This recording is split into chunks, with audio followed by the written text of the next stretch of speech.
For TraderInsight.com, I'm Adrian Manns. Let's review the fastball XRV trades for Thursday, April 25th, 2018. All right, not a banner day today by any stretch of the imagination. Bunch of slow-moving stuff and reversal stop-outs. We had EVR, Evercore Incorporated.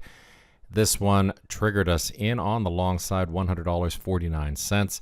The initial stop on this down at $99.11. Very quickly, we were able to ratchet that up to break even as the stock made it almost all the way to our profit target and then quickly reversed and got us out. So 50% of the distance to the target, we moved that stop up to break even, and then EVR just did not manage to ring that bell. Next up, we had IART, Integra Life Sciences Holdings. This one opened above our entry price. Entry threshold, $59.31. It gapped above allowable slippage. There was no entry on this for me anyway. 58.15 was the initial stop. I would have tried to ratchet that stop up after we had a move in our favor to just about this level, $58.83. But none of that happened as we had a gap. Stock moved straight to the profit target.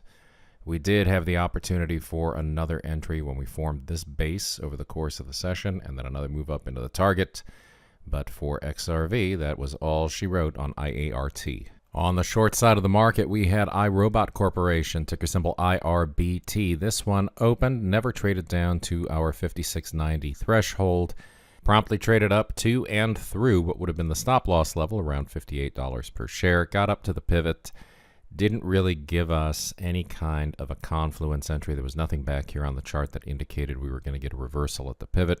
This might have been a nice trade, but I only like to take these when we see some overlap between the central pivot and some prior price activity. So no trade on iRobot.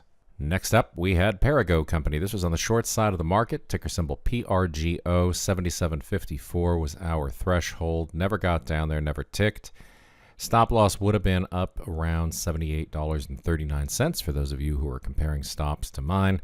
And again, nothing on this one. There was the possibility of a pivot reversal entry. However, you had to look at the 78.63 pivot and then that 78.39 level and realize there was really only about a quarter of anticipated move, even though we got more than that on the downside when it broke through the pivot. And finally, we had TripAdvisor. Now, I was giving someone in the room a hard time today because I moved my stop after he started moving stops on something else around. And the reality is, when you go and change your plan or play something by ear, the only one you can blame for that is you. So I will take full responsibility for the fact that I went ahead and moved that stop earlier than I should have.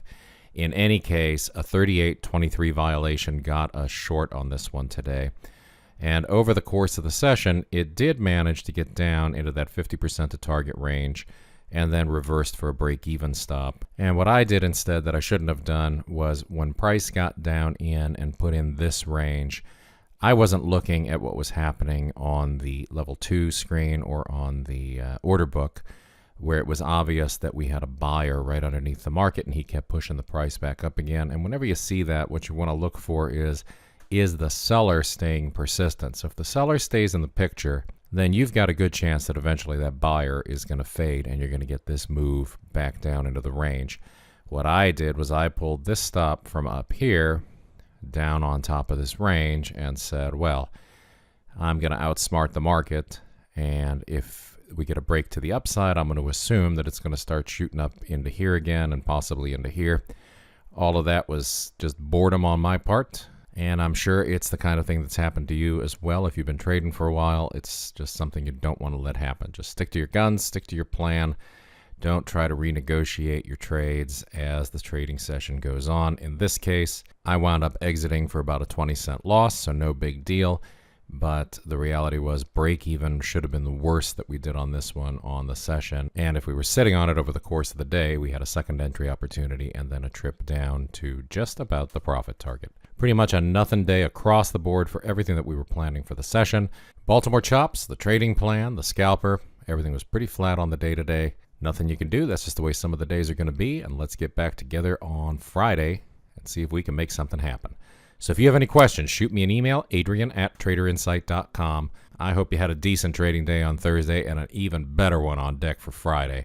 It's the best trader education anywhere, only from traderinsight.com.